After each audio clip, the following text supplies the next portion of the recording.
12월 11일 주일 오후 말씀입니다. 시편 28편 2절 그리고 6절에서 9절 말씀 읽겠습니다. 내가 주께 부르짖고 하나님께서 말씀하시는 거룩한 곳을 향하여 손을 들 때에 나의 간구하는 소리를 들으소서. 주께서 나의 간구하는 소리를 들으셨으니 그런즉 내가 그분을 찬송하리로다. 주는 나의 힘이시요 나의 방패시니 내 마음이 그분을 신뢰하여 내가 도움을 얻었도다. 그러므로 내 마음이 크게 기뻐하며 내가 내 노래로 그분을 찬양하리로다. 주는 그들의 힘이시요 자신의 기름 부음 받은 자의 구원하는 힘이시로다. 주의 백성을 구원하시고 주의 상속 백성에게 복을 주시며 또 그들을 먹이시고 영원토록 들어 올리시옵소서. 다윗은 하나님께서 말씀하시는 곳을 향했습니다. 그곳은 주의 궤가 있는 곳이었어요. 아직 성전을 짓기 전이었으므로 그는 성막을 향하고 있었죠. 성막 안에 주의 궤가 있는 곳이 지극히 거룩한 곳, 바로 지성소입니다. 거기서 하나님이 말씀하셨죠. 다윗이 거기를 향하여 기도할 때 그 또한 거룩해야 했습니다. 다만 거룩하기 위해 그가 할 일은 없었어요. 그의 공로는 필요가 없었습니다. 그의 커리어도 필요 없었습니다. 사람은 자신의 생각과 힘으로 거룩함을 생산하지 못하기 때문입니다. 단지 사람은 하나님 한 분만이 거룩하시고 그분만이 우리를 거룩하게 하신다는 그 말씀을 믿는 것뿐이에요. 바로 이 하나님의 말씀들이 나오는 곳을 향해 손을 들었습니다. 이것이 바로 다윗의 믿음의 표현이었습니다. 다윗은 그분의 말씀만이 자신을 정결케 하고 거룩해 할 수 있음을 믿음으로 나아갔던 것입니다. 주님, 무슨 말씀을 하시든지 그대로 하겠습니다. 라고 하면서 하나님께 나아갔던 겁니다. 그리고 주신 말씀들을 가지고 주님께 그는 간구하기를 원했어요. 그의 기도 제목은 자신의 욕망을 이루려는 것이 아니었습니다. 자신의 생각과 뜻을 이루려는 것이 아니었습니다. 오직 하나님께서 말씀하신 것을 가지고 기도했어요. 이러한 기도는 100% 응답을 받게 됩니다. 본문에 나오는 다윗의 첫 번째 기도를 들어봅시다. 시편 28편 1절입니다. 오 나의 반석이 되신 주여, 내가 주께 부르짖으리니 내게 잠잠하지 마소서. 주께서 내게 잠잠하시면 내가 구덩이로 내려가는 자들처럼 될까 염려하나이다. 자, 이것은 그가 주님이 자신에게 말씀해 주실 것을 간절히 바라는 표현이었습니다. 내게 잠잠하지 마소서. 주께서 내게 잠잠하시면 이라는 말을 보십시오. 그의 마음속 열망과 그 갈망이 무엇입니까? 주님이 말씀해 주시는 것을 향하고 있었던 거예요. 자신이 주님의 말씀을 듣기를 간절히 원하면 결코 주님께서 그 말씀하시는 것을 멈추지 않으실 것을 그는 믿었습니다. 그리고 자신의 그 믿음을 강조하기 위해 오히려 반어적으로 표현했죠. 주님이 잠잠하시면 이라고 하면서 반어적으로 표현했습니다. 특히 다윗은 나의 반석이 되신 주여라고 하면서 주님을 불렀습니다. 무작정 주여 주여 주여라는 그 삼창을 하지 않았어요. 그분과 그분의 말씀은 마치 반석과 같이 든든하고 신뢰할 만하며 다윗 자신이 발을 놓아도 흔들림 없을 그런 기초라는 든든한 기초라는 것을 의미하고 있습니다. 반면에 사람의 말들은 어떻습니까? 늘 갈대와 같이 흔들립니다. 자신을 이리저리 요동치게 한다는 그 다윗의 고백도 포함되어 있습니다. 철학은 사람들의 이와 같은 마을잔치입니다. 인문학은 이러한 마을잔치를 마치 잘 정돈시켜 놓은 것처럼 보이지만 실상은 사람을 허무맹랑한 결론으로 이끌고 있지요. 현대 과학은 철학이 기본이 되고 있습니다. 인문학이 바탕이 되어 있습니다. 과학이란 것은 원래 관찰과 실험을 통해 반복되어 나오는 결과를 가지고 불변의 법칙을 발견하는 것인데 현대 과학은 그렇지 못합니다. 그래서 현대 과학을 조심해야 합니다. 반석이 될 수 없는 것이 현대 과학입니다. 그러나 반석이신 하나님, 그분의 말씀이 정말 내가 듣기를 갈망하는 생명수라고 내가 믿는다면 나의 삶은 달라질 것입니다.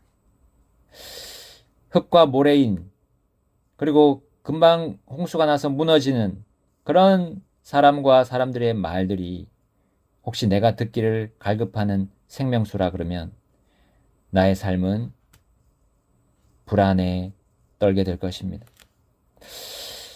다윗의 두 번째 기도를 들어봅시다.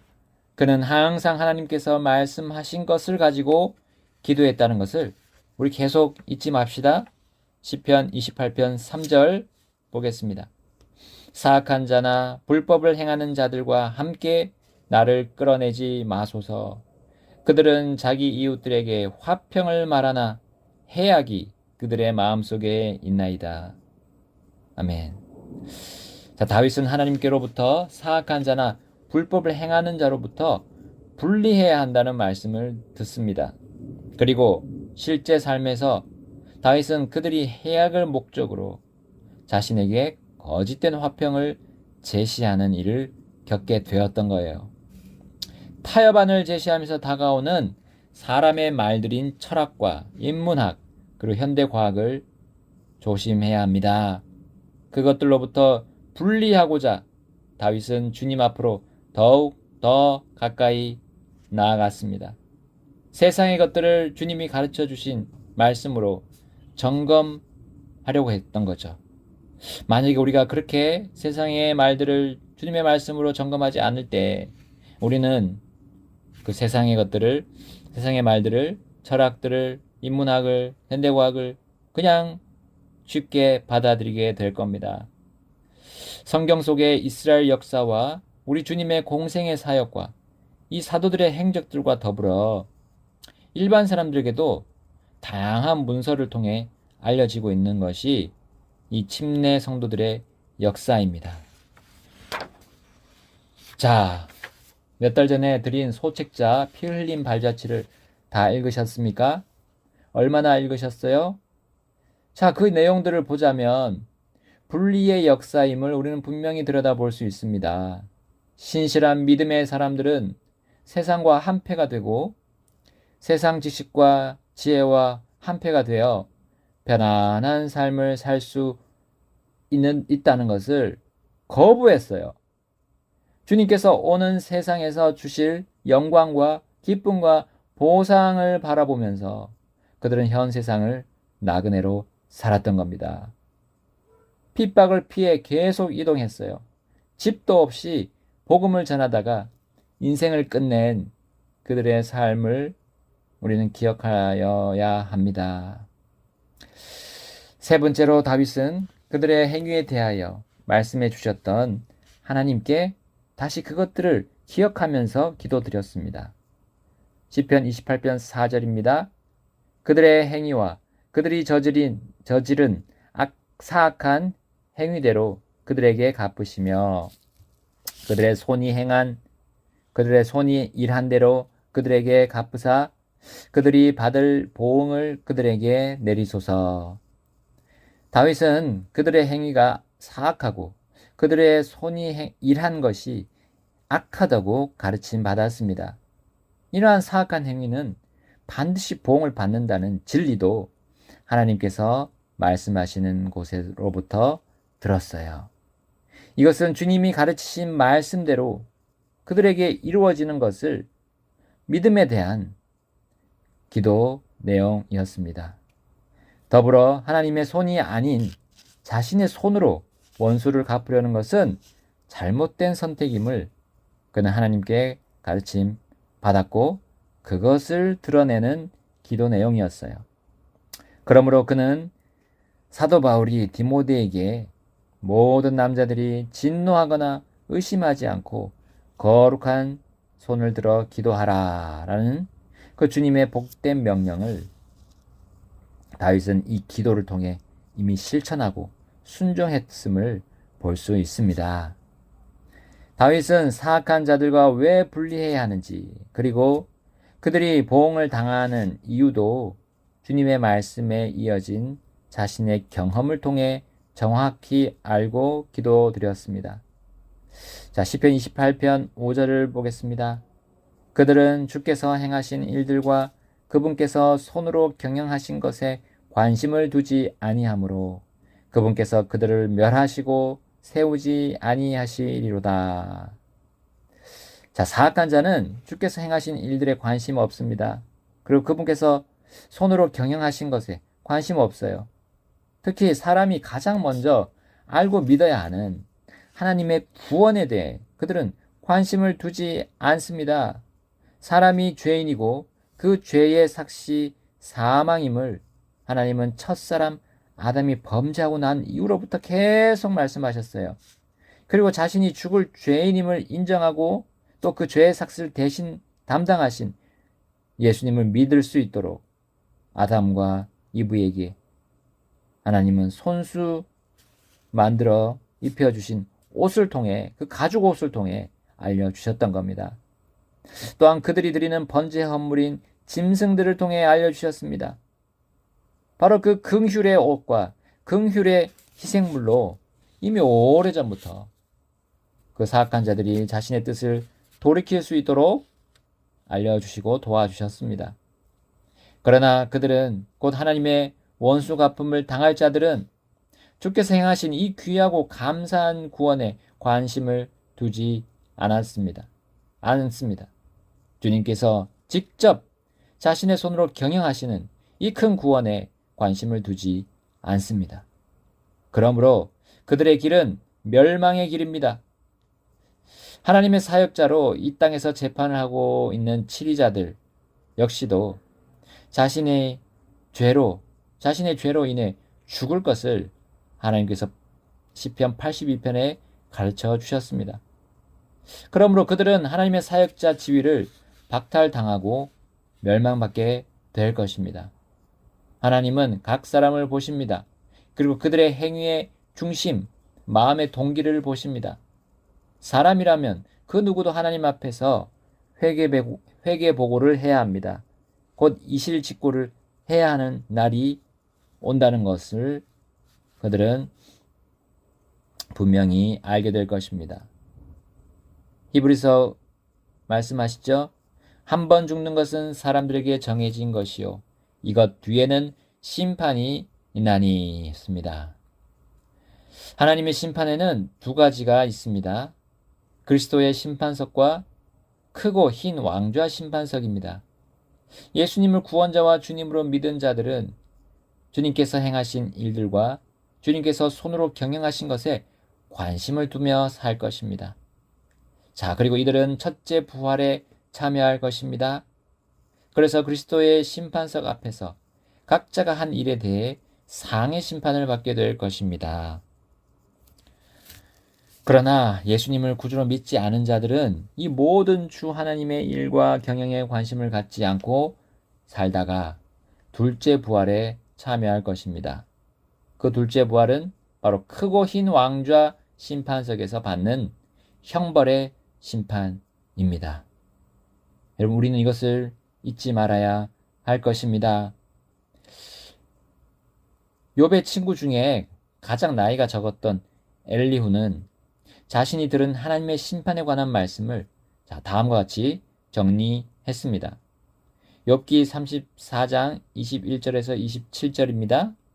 그분께서 자신의 눈을 사람의 길들 위에 두시고 그가 가는 모든 길을 보시나니 불법을 행하는 자들이 숨을 만한 어둠이나 사망의 그늘이 없느니라.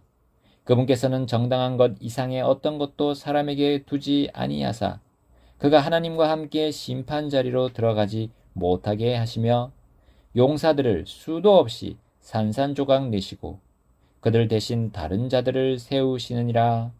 그러므로 그분께서 그들의 행위들을 아시고 그들을 밤사이에 뒤집어 엎으사 멸망하게 하시는도다.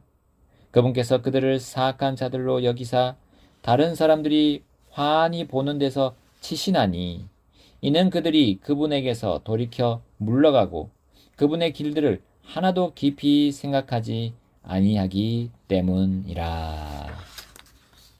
하나님과 함께 심판 자리로 들어가지 못하게 하시는 이유는 그들이 받을 몫이 영원한 보상이 아니라 영원한 형벌이기 때문입니다. 자, 그 전에 그 불법을 행한 자들은 이 땅에서 크게 되고 사람들 위해서 다스리는 입장에 있는 경우가 많습니다. 하지만 그들이 심판석에서 멸망할 때가 되면, 심판석에서 형벌을 받을 때가 되면 순식간에 뒤집어 엎음을 당하는 거예요. 그리고 정말 사람들이 환히 보는 데서 그 모든 지위와 명예와 부가 허망하게 사라지는 것을 보게 될 겁니다. 그리고 그 자신들은 불호수에 던져지는 겁니다. 이것은 하나님께서 이미 오래전부터 말씀해 주셨던 거예요. 여러 종교들과 민간 신앙이 이 마귀 사탄의 사주를 받고 이 진리를 왜곡하고 뒤틀어 왔습니다. 극락이니 천당이니 하면서 하나님의 말씀과는 전혀 다른 환상의 거짓 사후세계를 만들었습니다. 또한 저승사자나 옥황상제를 비롯하여 엉뚱한 지옥을 만들어 진리를 왜곡하고 있습니다. 그러나 그러면 그럴수록 하나님의 심판에 대한 진리는 더욱더 높여지고 드러나게 되어 있습니다. 그리고 그들은 그것과 전혀 다른 자신들의 결말을 대면한 채 영원히 이를 갈며 슬피 울게 될 것입니다. 하나님께서 다윗에게 가르쳐 주셨던 그 모든 말씀들은 결코 쇠하거나 사라지지 않는 진리입니다. 주 하나님께서 행하신 일이 여전히 지금도 있습니다. 하나님은 자신의 손으로 이 온 세상과 역사를 직접 경영하고 계십니다. 곧 그분의 길들은 아무런 문제나 방해 없이 곧게 앞으로 뻗어 나가고 있다는 거죠. 그분의 길은 파헤쳐질 수 없습니다. 결코 보수 작업이 필요 없는 도로가 하나님의 길입니다. 이 완전하고 곧바른 길을 생각하지 않는 사악한 자들은 이제 자기 멋대로, 자기 마음대로 살다가 주님 앞으로 갈 것입니다. 그리고 부자가 거지 나사로 앞에서 부와 명예 다 이것저것 누리다가 하나님 앞으로 가서 영원한 멸망을 받게 됐음을 우리는 그 신뢰를 지금도 계속해서 보고 있습니다. 믿음으로 보고 있습니다. 하나님께서 말씀하시는 곳을 향하여 손을 드는 그 사람은 그분이 행하시는 일에, 그 일들에 관심을 둡니다. 그분의 손으로 경영하신 것에 관심을 둡니다. 주님이 복음으로 말씀하신 예수님을 통한 그 구원에 관심을 둡니다. 그리고 그분께 손을 들며 구원을 달라고 한 사람들은 구원받은 이후부터 계속 그렇게 살아가야 함이 마땅하죠. 왜냐하면 하나님의 말씀에 관심을 두고 그 말씀을 깊이 생각하여 하나님이신 예수 그리스도를 구주로 믿었기 때문입니다. 이후부터 다윗처럼 주가 말씀하시는 곳에 관심과 생각을 두며 그분의 말씀을 깨달으려고 하고 순종하려고 할 것입니다. 하나님은 자신의 일을 시작하시고 경영하시기 전에 항상 먼저 말씀으로 알려주시는 분입니다. 아모스 3장 7절입니다. 분명히 주 하나님은 자신의 은밀한 일을 자신의 종 대언자들에게 계시하지 아니하고는 아무것도 행하지 아니하느니라. 아멘. 이미 오래전부터 하나님은 자신의 종들에게 말씀을 계시하셨고요. 그들이 사람들에게 또한 알려주도록 하셨습니다. 그리고 성경이 완성된 이후로는 이 성경을 가지고 하나님의 일들과 그분이 경영하시는 손을 볼 수 있도록 우리 이 교회를 사용하고 계십니다. 그러므로 하나님의 심판석 앞에서 그 누구도 변명이나 핑계를 댈 수 없습니다. 다른 사람, 다른 존재, 심지어 사람을 늘 유혹하고 그들의 죄를 고소하고 정죄한 마귀 사탄에게 탓을 하면서 책임을 그에게 전가할 수도 없습니다.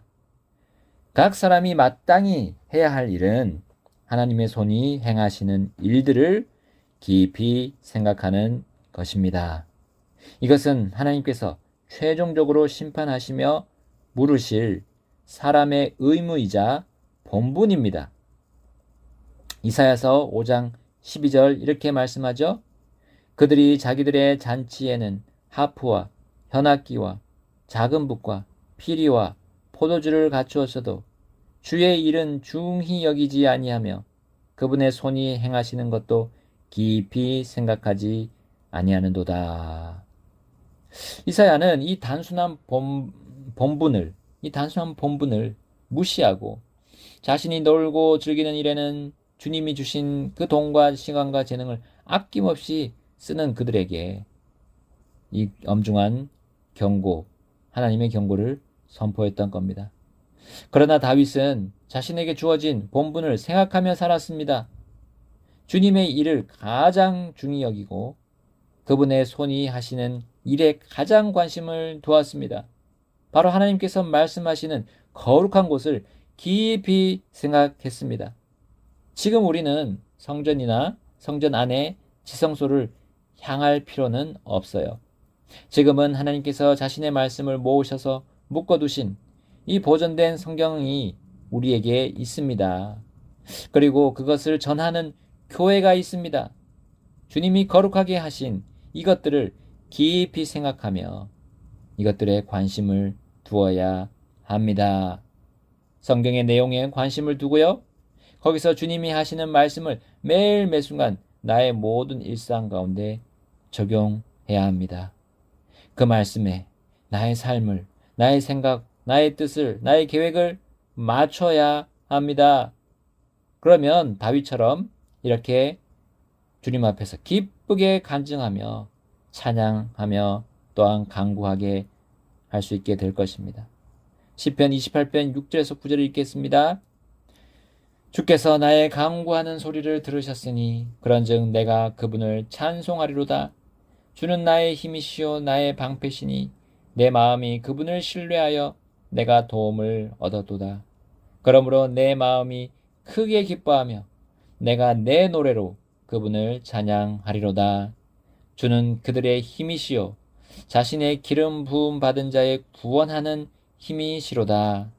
주의 백성을 구원하시고 주의 상속 백성에게 복을 주시며 또 그들을 먹이시고 영원토록 들어 올리시옵소서.